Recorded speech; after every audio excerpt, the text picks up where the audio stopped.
Hello, everyone. I am Caroline Williams from Benefit Advisors Network, here to welcome you to our webinar. Today, we'll be hearing from our Director of Human Capital Management Services, Bobby Kloss, and our Compliance Director, Danielle Capella, who will provide us with an update on HCM and COVID-19 trends. Before we begin, we are required by law to advise you that this webinar is being recorded. If you do not wish to participate in a recorded event, please disconnect yourself from this call. Today's presentation materials can be downloaded from the handout section of the GoToWebinar software on your screen. Since this meeting is being viewed by hundreds of people across the U.S., all callers are on mute. There is a lot of information we have to cover today, and in the interest of being able to provide you with all the information, we will not be holding a Q&A session. However, please be sure to put your questions in the chat feature, and we will provide a follow-up response of all the questions that we receive.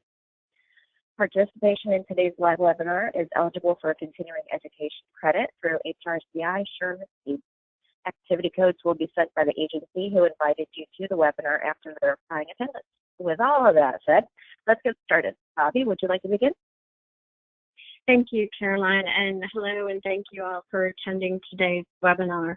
For many employers, we are in uncharted territory as we handle the challenges caused by this global pandemic, coronavirus, or otherwise known as COVID-19. Your trusted benefit advisor has invited you here today to let you know you are not in this alone. They're looking to keep you informed and provide you with the resources you need to guide you along the way. Today, I will be covering the how to handle. Yeah, I'm sorry. You're just a little bit garbly. Your connection, your phone connection is just a little bit garbled. I don't know if you can move it.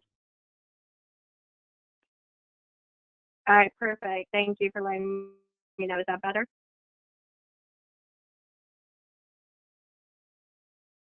A little bit. Is that better, Caroline? All right, thank you. Is that better? It's still a little garbled.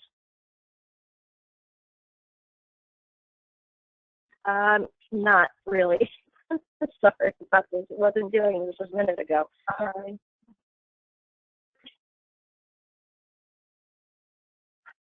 Okay, yeah, no, it wasn't, and I know you're coming across garbled too. I'm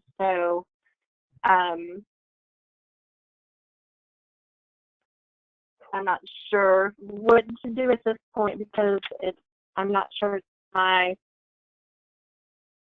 telephone. Is that any better? I think it might be the. Caroline, am I any better? Keep talking.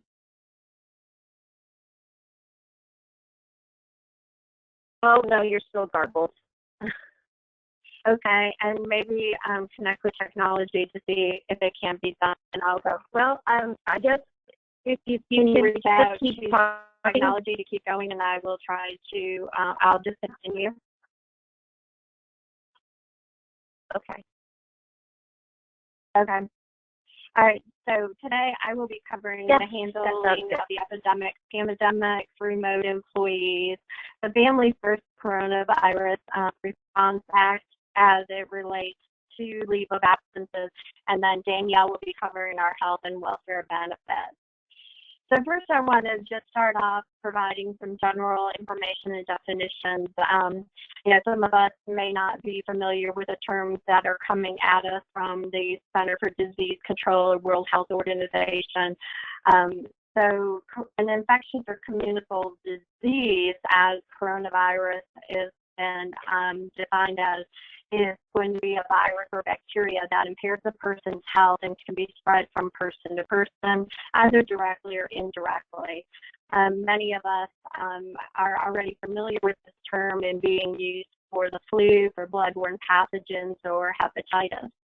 And according to the Center for Disease Control, an epidemic is where the number of cases of such a disease is higher than normally expected in that population. And then the pandemic is where it's spread, an epidemic can spread over countries, continents, affecting a large number of people as we have today. And the reason why I share these definitions is not only for us to become familiar, but then also because certain things that are happening across the world are being prompted because of these definitions coming and coronavirus being declared date. So what we know today is that coronavirus or COVID-19 is a respiratory disease. I know we're seeing some reports out there that it may also include some gastrointestinal types of symptoms, but it has been today defined as a respiratory disease.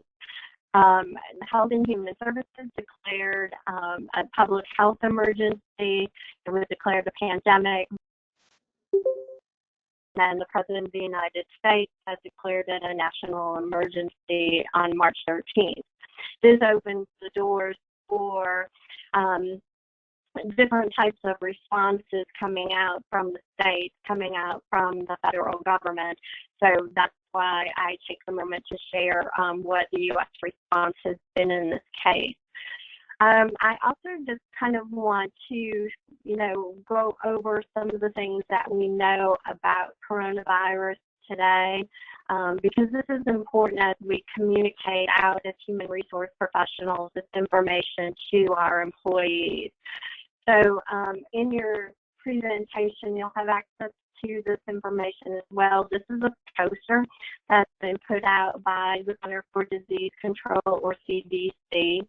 And we want to make sure that we are familiar with these facts because they will help us to guide our policies and our procedures. So even though coronavirus started in China, it is not, as we are finding out, a disease that is spread just purely from Chinese Americans. We can get it from anyone of any descent.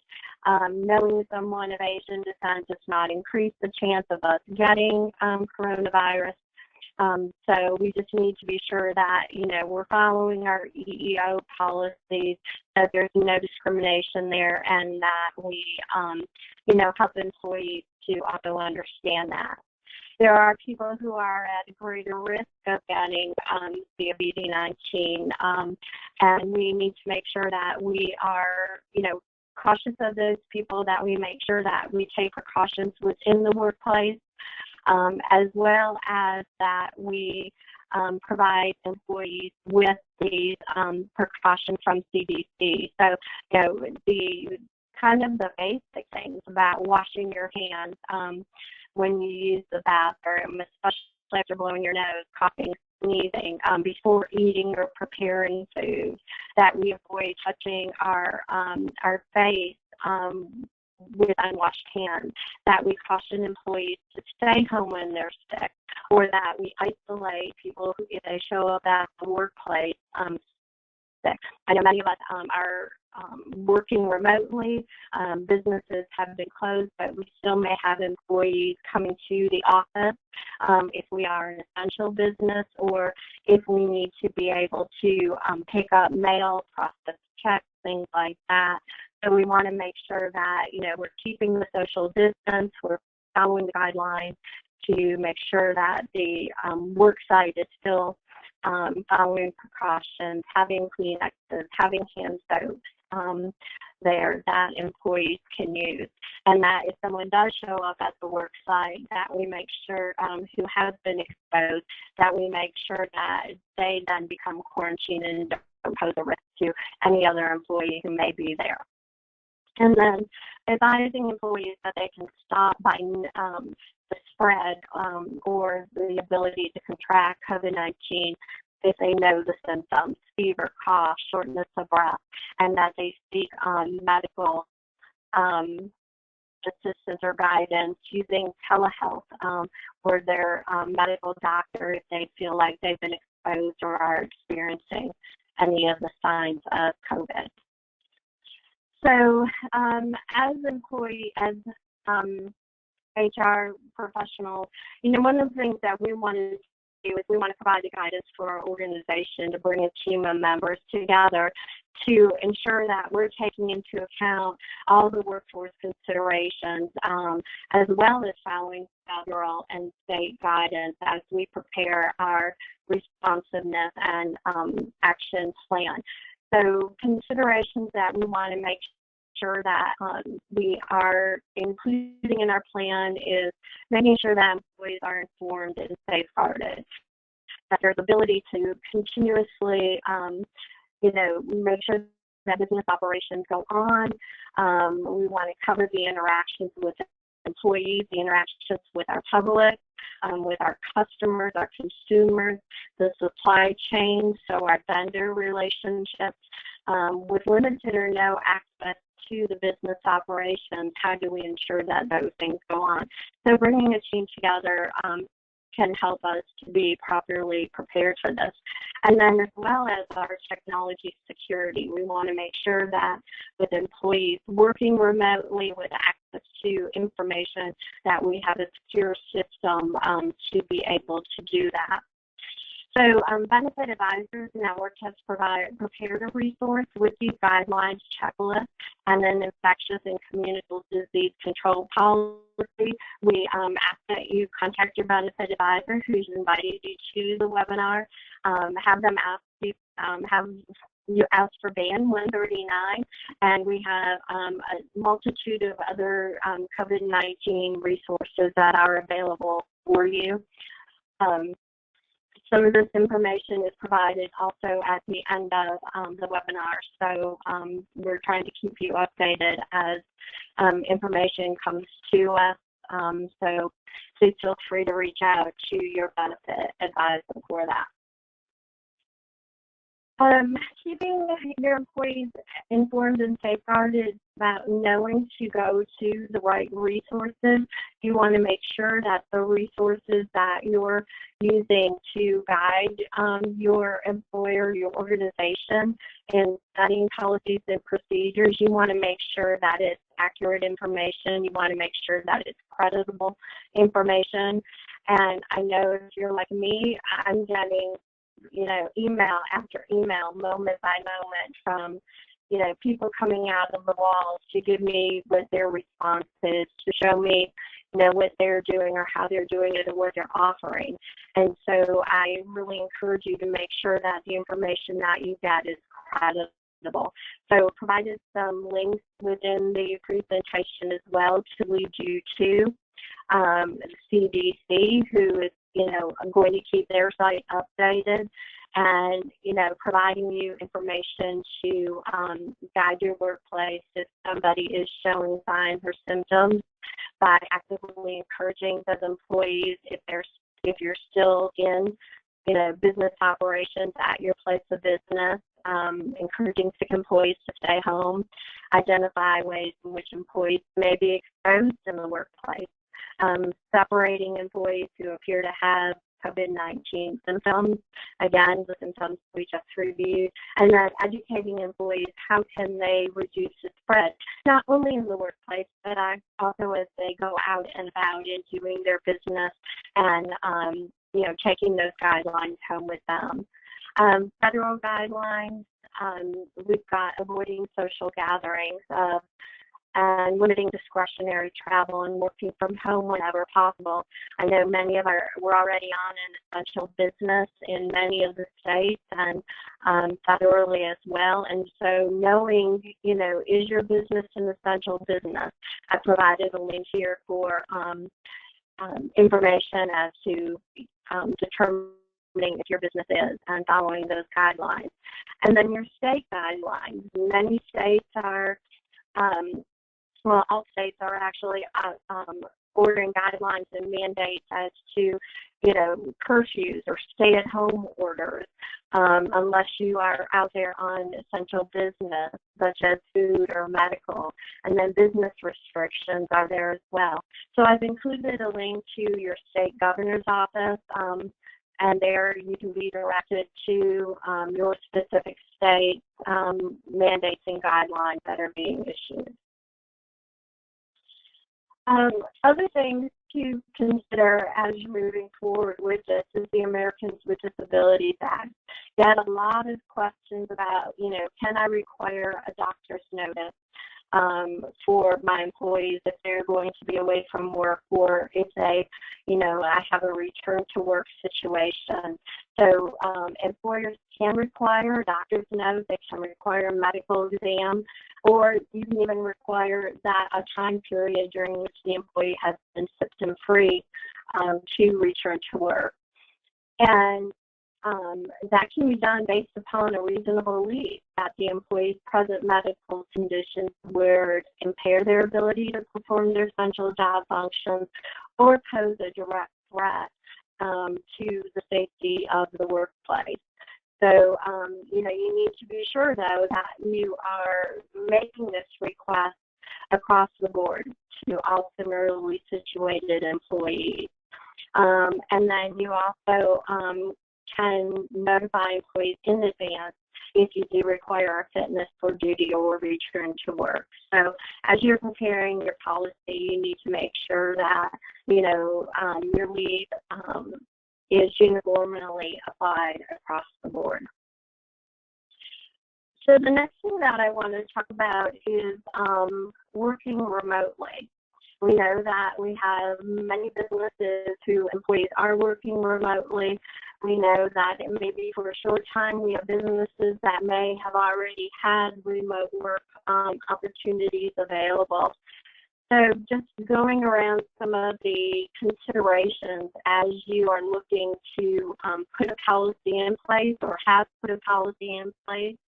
And one of the things that you may even find is that there may be opportunities that once employees can come back to work, that remote work may make sense to continue in some shape or form. So just kind of want to review an overall considerations for setting those policies for your employees as they work remote. So one of the things is you want to make sure that a remote work setup is safe. Workers' compensation could still apply if an employee is injured during the course of work from home. You also want to make sure that, ergonomically an employee's welfare is being considered. So making sure they understand how to set up their work site at home. Making sure that, they're getting up and about from, work, that their, back isn't being injured, that they have proper chairs, proper site set up for their computer. Just, overall putting into place some guidelines so employees can make sure that, their work site is safe. You also want to make sure that there's trust with the supervisor and the team. Sometimes it's, hard for people who are not used to working remotely for a supervisor to feel comfortable and confident that employees are working during, an 8-hour day or a 40-hour work week. And so coming from the top down, making sure that there are systems in place, that there is communication in place so that not only the supervisors can ensure that employees are still maintaining, their duties while they're away, but the team is too, so that people know that they can depend upon each other and be responsible for, continuing to maintain continuity within the business. So there are things like team connections, Slack channel support, company intranet sites, virtual conferencing calls, things like that to maintain that team connection. We want to make sure that, whether you that you're setting your employees who are working remote up for success. And so being able to, help them not feel isolated, to help them feel connected to the organization, to their supervisor, to their team is going to be very important. So there's a lot of, communication, Slack channels, things like that are available. Microsoft Teams, Zoom, GoToMeeting, virtual conferencing. Many of these we already may be aware of, but some of them you may not. But it's important to keep that team feeling connected. Looking at the way that you determine, efficiency within somebody's ability to do their work. So traditionally, we look at it if you're working 8 hours during the day, 40 hours a week, or whatever time people are scheduled, that we feel that that is achieving performance. But a lot of times it's not. It's more about the accountability to get things done. What are they doing? How are they doing it? Do you have measures in place to know that productivity was achieved?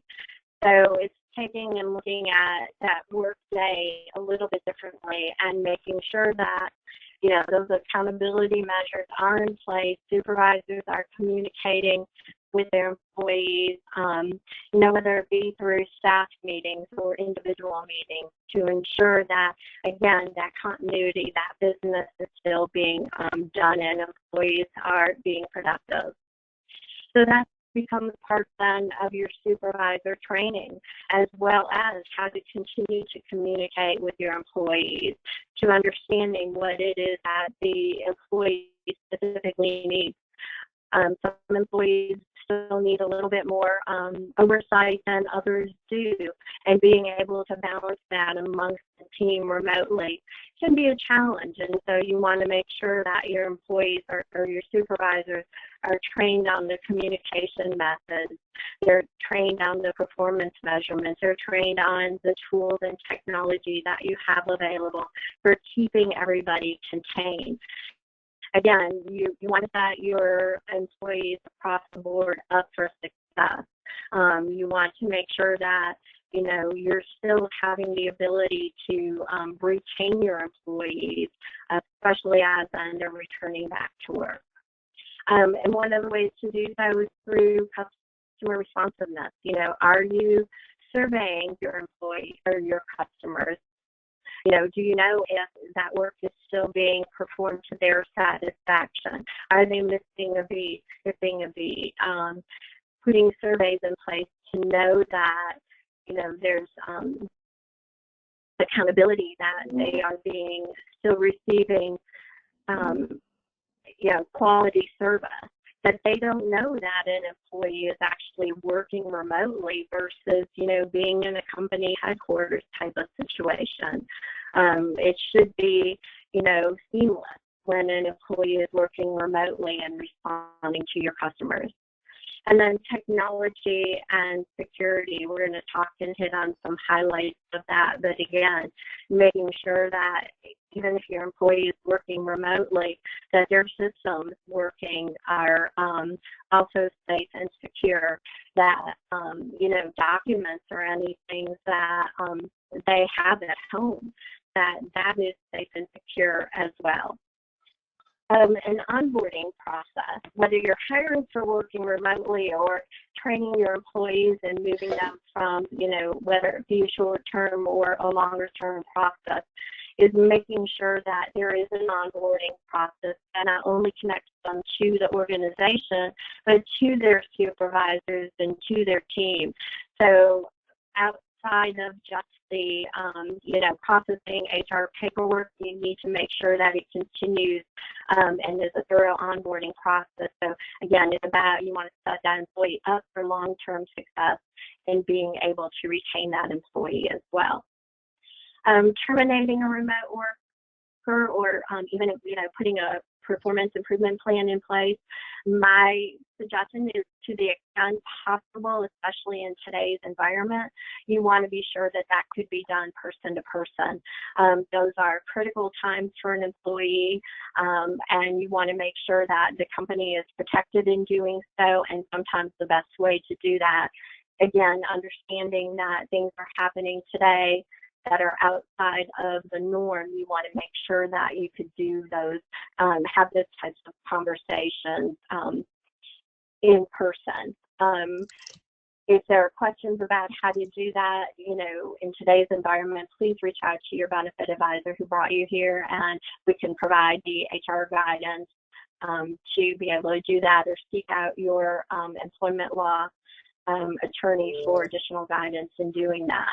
And then federal, state, and local laws. You want to make sure that not only are you following federal laws, but if you have employees working in various states or various localities, you want to make sure that you understand those guidelines and those mandates that are across the board applicable to all employees, no matter where they are.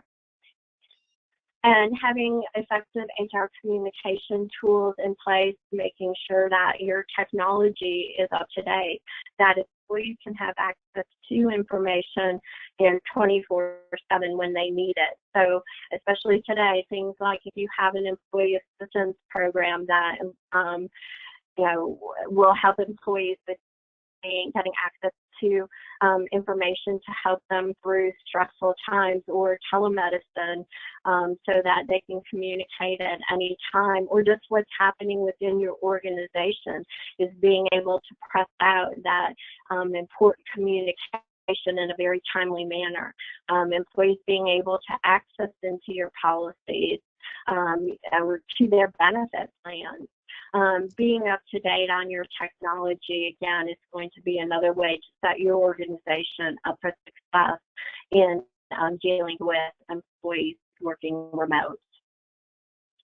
So other considerations to keep in mind as you're putting together your remote plans, or even if you've already had to do it and had to, balance this out immediately because of mandates that were coming down, you can still go back, still tweak your policy again, because you want to make sure that, you're taking into account not only your organization's needs, but also what it's going to do to set that employee up for success. Again, it's about wanting to be able to, reduce turnover as well, and bring an employee back to work after the isolation periods have been lifted, or, if you choose to continue, you want to make sure that all these considerations have been well thought of from all perspectives.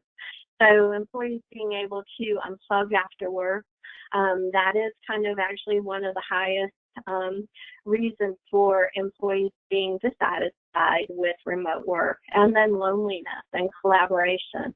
So all those things that we talked about in that circle of information to consider for your remote workers is, sorry, I just had a loss of words, but have been used to develop out and taking into consideration that happening. And then also, as in the other thing is too, looking at the generational differences that are there. What are those things that are important to, the new generations coming into the workplace? If you've been on prior webinars of mine, we talk about the difference in the generations and how they view their careers and what is motivating them.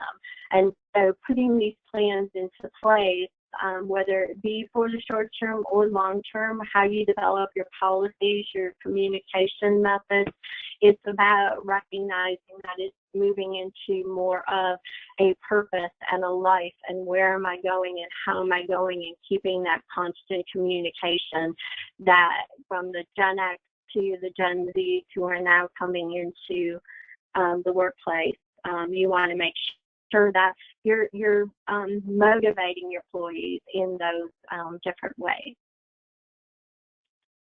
So moving on to safeguarding your technology. Many of us are very familiar with, identity theft. We predominantly think about it from the consumer standpoint, but there is also business identity theft that we need to be aware of, because this is where the scammers can go in deeper if they can kind of mimic and ape a business itself. So making sure that if you're still doing paper, go digital, shred documents, keep your records secure, monitor your business credit report as well. If you're an individual, monitor your own individual credit report too. I am not an IT person, but I did want to make sure that you had information for following best practices for digital security. If you haven't already talked to your IT department, please do so. Make sure that your systems, especially in today's environment, are safeguarded and protected from, having VPN access to, putting policies in place for strong passwords being protected, limiting what your employees can do or not do on their computer. Very much is have a strong information technology policy, as well as being able to put these practices into place for safeguarding that technology. Workers' compensation, talked a little bit about it earlier. Just, it's about, number one, the employees being safe remotely, but then also as it covers infectious disease. Traditionally, workers' comp does not cover ordinary illnesses, but there may be compensable causes if there is a direct connection between the office or the plant and the circumstances for disease being contracted.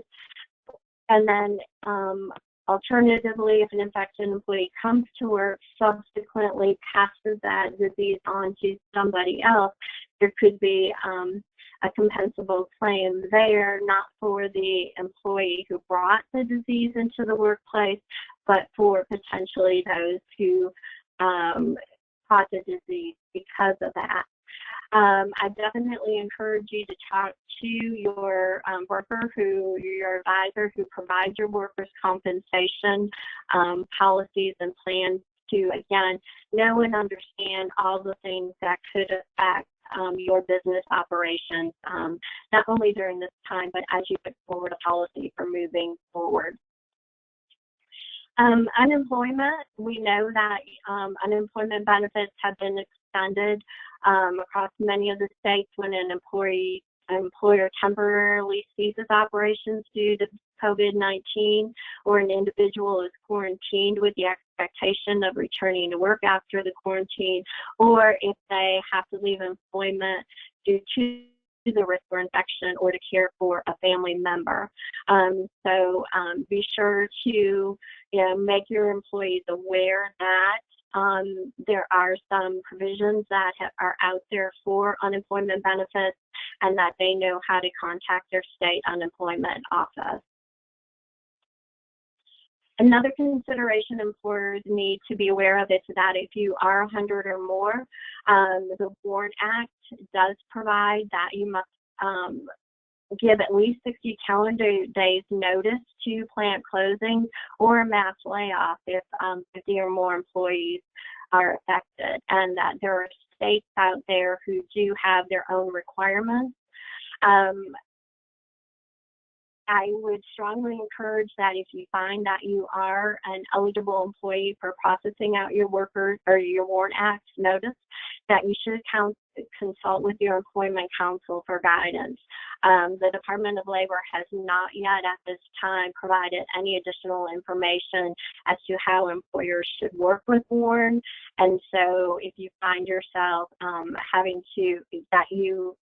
need to give notice in these conditions, definitely seek out your employment counsel for guidance in that.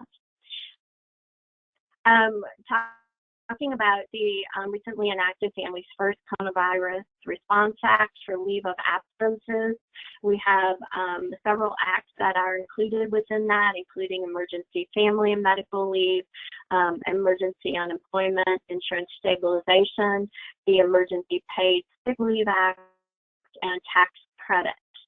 I would just kind of start this off by letting you know that there are continued guidance that are coming out as to how to process this, how to apply for it, how to disseminate. So employee posters, model notices, things like that are all being developed. And so that information will continue to be provided out back through your trusted benefit advisor. So quickly, I'm going to go through these provisions so that make sure Danielle has enough time to cover the benefit portion. But for the public health emergency leave, employers with fewer than 500 may make or will need to make paid leave available for full-time and part-time employees who have been employed for at least 30 calendar days by that eligible employer. There are provisions in these acts that a healthcare provider or emergency responder may choose to exclude employees from these benefits. So for the public health emergency leave, an employee will be able to take leave up to 12 weeks as made available under family medical leave when they're unable to perform work or telework for the purposes of caring for a child under the age of 18 if their school or daycare center has been closed, or when a paid caregiver is unable to care for that child due to the public health emergency. For the public health emergency leave, the first 10 days of an employee's leave may be unpaid, but they may be able to substitute any available accrued time off that your company may offer. Thereafter, the employer is required to provide not less than 2/3 of an employee's regular rate of pay for the maximum number of hours they would have been scheduled to work. That pay should not exceed $200 per day for a maximum of $10,000. They do give provisions for how to calculate that normal work schedule for variable hour employees. So taking the preceding 6-month period of time ending on the date of the leave to determine the average number of hours worked, or if no work was performed, then you anticipate the number of hours per day that should be used. Employees returning to the workforce after the public health emergency leave are to be restored to that position that they had when the leave was taken, unless an employer has less than 25 employees and the position no longer exists because of operating changes or economic changes that affect employment. However, the employer must make reasonable effort to put them into an equivalent position, so that includes benefits, pay, other terms of and conditions of employment. And those reasonable efforts must continue, and the employer must make reasonable efforts to contact the employee if that equivalent position does become available with 1 year, beginning on the date of the need concludes, or 12 weeks after the date on which the employment leave commences. The emergency paid sick leave act, this is again available to both full and part-time employees that they are unable to work for conditions that may have been or that were subjected to federal, state, local quarantine, isolation orders. An employee has been advised to self-quarantine due to COVID-19. The employee is seeking out medical diagnosis because they're experiencing symptoms of COVID-19, or they're caring for an employee or caring for an individual who falls under one of those conditions. So they're caring for, also if they're caring for a son or daughter whose school has been closed, daycare has been closed, or child care is not available due to COVID-19 conditions, or any other condition that may end up being specified by Secretary of Health, HCM, or Secretary of Treasury and Secretary of Labor. Again, the exclusion for healthcare providers. The pay is at the regular rate of pay up to 80 hours.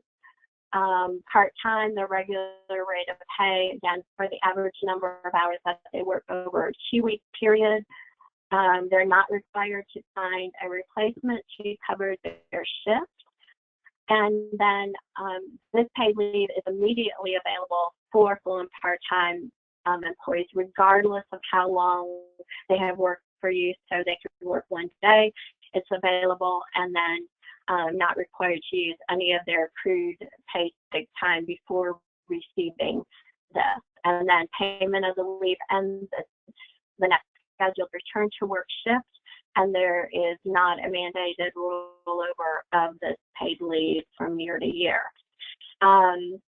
There are posters that will be available from the Secretary of Labor that must be posted by employers, and then failure to provide paid leave could subject an employer up to penalties being assessed for violation of the Fair Labor Standards Act.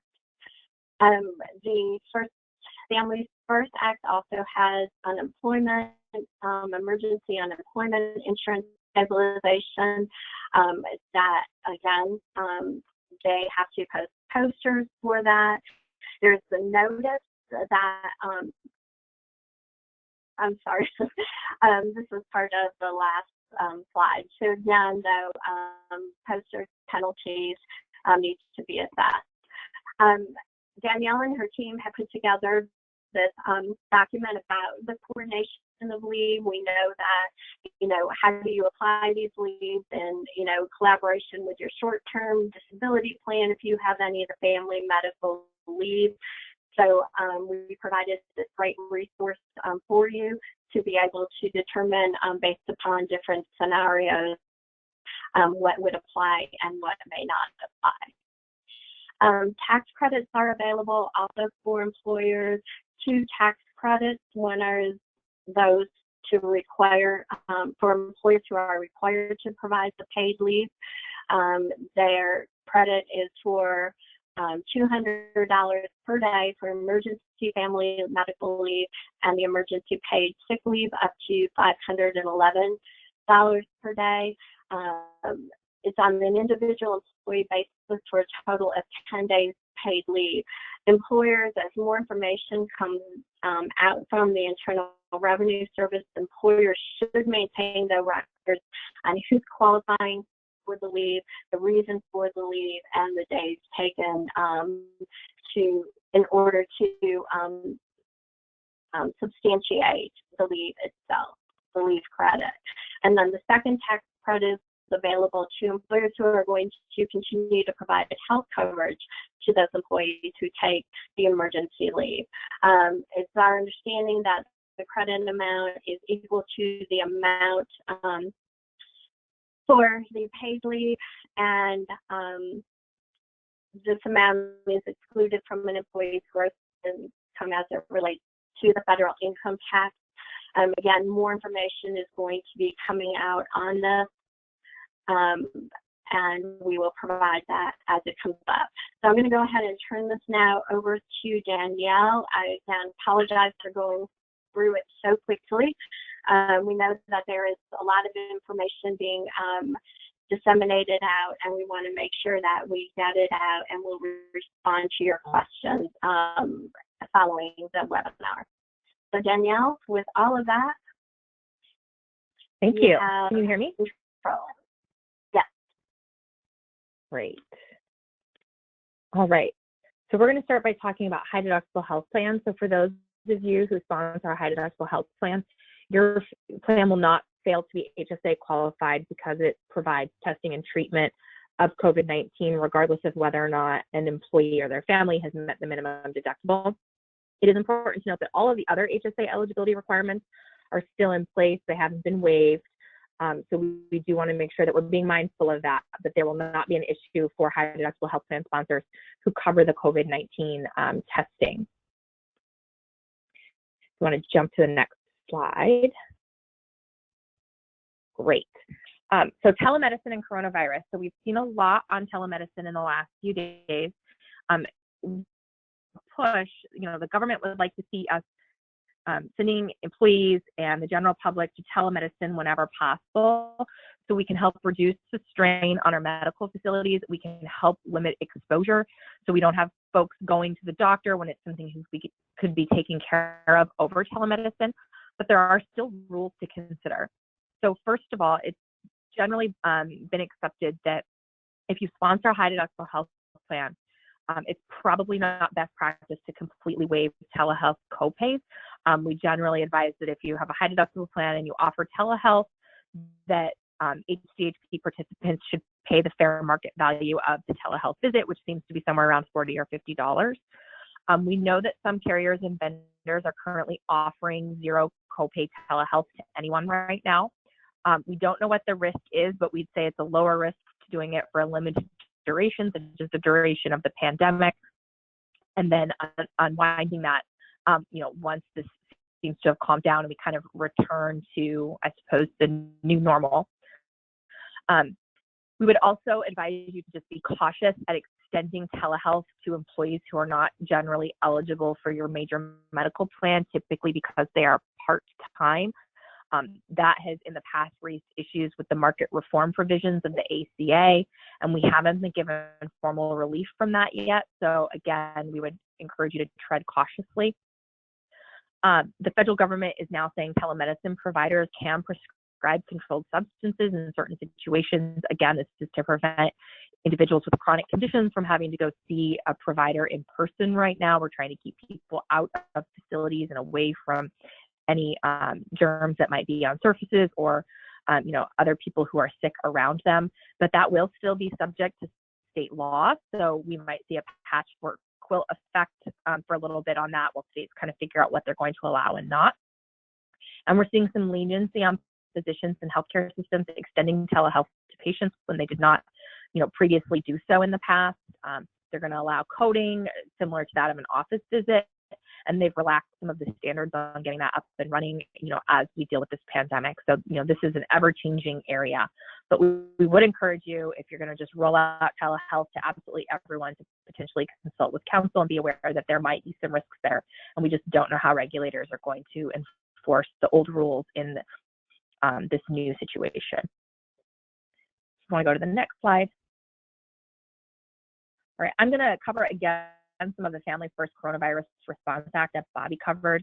I think I've sat in 10 webinars in the last week on this, and you learn something new every time. But the Family First Coronavirus Response Act, in addition to changing suspending some of the requirements for SNAP and requiring free testing for coronavirus, it did give us emergency FMLA and emergency paid sick leave.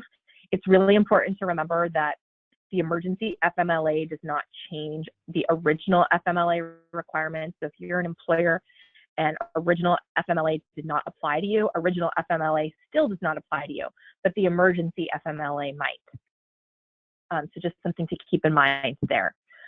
These provisions are for employers with fewer than 500 employees. Speaker Pelosi was pretty outspoken that Congress did not want to extend the tax credit portion of this to larger employers that Congress believes are more readily suited to, survive this. They have more cash on hand, more credit lines, things of that nature. These provisions were set to go into effect 15 days after enactment. We did get guidance from the Department of Labor late last night. We all did that math and landed on April 2nd. The Department of Labor tells us our math is wrong, and the effective date is April 1st. So if you've been eyeing April 2nd, please restart your calendar and move back to April 1st. That is when these provisions are going into effect. Again, that was Department of Labor guidance that was issued late last night. That guidance also includes how to count your 500 employees. You're going to count all your full-timers, all of your part-timers, and if you are part of a controlled group, or you have multiple EINs, or you have joint employer status with other employers, you are going to look to the Fair Labor Standards Act joint employer rules and the original FMLA guidance on integrated employers. This requires legal analysis if you don't know your status under these rules. So this is something you would need to consult with your counsel on. It is not something your broker or your tax advisor can assist you on. If we want to jump to the next one. Important to know, all group health plans have to cover COVID-19 testing with no cost sharing or prior authorization requirements. When they say all group health plans, they mean small group plans, large group plans, ERISA plans, non-ERISA plans, grandfathered plans, grandmothered plans, public plans, private employer plans, self-funded plans, fully insured plans, all plans. So no one is exempt from that. I want to keep moving forward. So some of the benefit issues that have arisen, first of all, if employees are laid off, you need to review your plan documents and determine if COBRA applies or if there's other extensions available. If you're an applicable large employer, you should be aware that there could be affordability issues if you move people to COBRA and they're picking up 102% of the premium. And if you're an applicable large employer that uses the W-2 affordability safe harbor, folks' W-2 income is going to decrease dramatically for an unpaid leave of absence, such as a layoff. So you should be prepared to potentially be exposed to the affordability penalty next year. During reporting, we have not been given relief on that yet. Perhaps we will, but as of today, we have not. If, as an employer, you offer a dependent care FSA elections, if an employee's daycare or childcare is closed due to the pandemic, you could allow them to move their contributions down to zero while we go through this. You cannot reimburse employees the money they've already put into their dependent care account and have not spent it yet. That money needs to continue to sit there, and then hopefully by the end of the year, they will have reimbursable childcare expenses that they could be reimbursed for, but we can't give them that money back. We can't let them reduce their contributions down to zero during this time. I want to keep jumping forward. If you have a furlough or layoff and you want to keep folks on your plan during the furlough or the layoff, you do need to check with your carrier or your stop-loss carrier to make sure that they will cover the claims of those individuals, because they will not meet the ERISA definition of eligibility. If the carrier is going to let them stay on the plan, maybe for a month or two while we try and sort this out, and you pay their portion of the premium, you have 3 options for doing so. You can pick all 3, you can pick 2, you can pick 1. Pay in advance, that's probably come and gone for most folks. There's pay as you go during the furlough or the leave of absence, that would be post-tax. And then there would be pay upon return, which could be done pre or post-tax when employees come back to work after the furlough. We would encourage you to give employees a certain number of pay periods per missed premium payment. And you would need to be very articulate and clear in your communications to employees that if they miss payments, that their coverage could be retroactively terminated back to the date of the first missed payment. If you don't terminate coverage back, you could treat those unpaid premiums as a debt, but you should consult counsel if that's the route you're going to go. Okay, thank you, Danielle. We do have a couple of extra minutes, so I know I skipped over the different types of leave that is available. So if you want to go ahead and cover that would be great. Sure. I have about 2 minutes before I jump on another webinar for the day, but I'd be happy to cover this. So if you have less than 500 employees and this new act applies to you, first we have emergency paid leave. This is leave for up to 10 days or 80 hours. There are 6 reasons an employee could qualify for this leave, including being sick, being quarantined, caring for a sick family member. Depending on the reason they need the leave, they can either be paid up to 100% of their pre-leave income at a maximum of $511 per day, or 2/3 of their income if they're taking care of sick family members. Again, this is only for 10 days.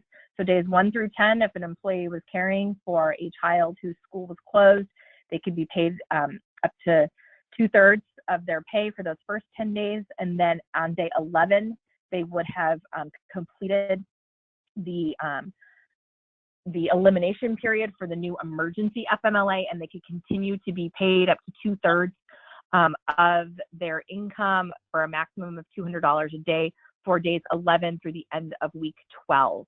Emergency FMLA is only available for employees who are going to care for a child who is home because their school or daycare is closed, not because anyone is sick.